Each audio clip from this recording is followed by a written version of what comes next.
السلام علیکم ورحمۃ اللہ وبرکاتہ۔ سامعین محترم، پاک ہو کر سونے کی کیا فضیلت ہے؟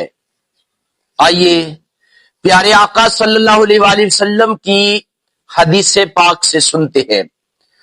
حضرت ابو امامہ سدئی بن اجلان باہلی رضی اللہ تعالی عنہ روایت کرتے ہیں، جو مسلمان پاک ہو کر اپنے بستر پر جائے، نیند آنے تک وہ اپنے آپ کو ذکر الہی میں مشغول رکھے، اور وہ رات کو جب بھی کروٹ بدل دے تو اللہ تعالی سے دنیا اور آخرت کی بھلائی مانگے، تو اللہ رب العزت اسے وہ خیر ضرور عطا فرمائے گا۔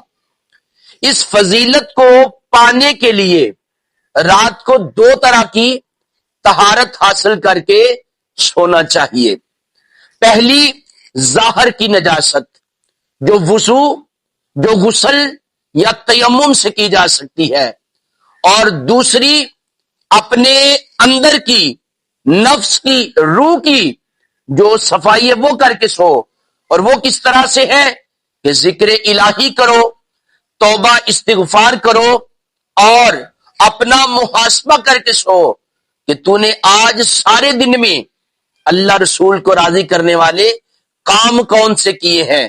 تو پھر جو رات کو سونا ہوگا وہ اللہ رب العزت کی برکت اور رحمت سے رحمت والا ہی ہوگا۔ اللہ ہمیں اس پر عمل کی توفیق عطا فرمائے۔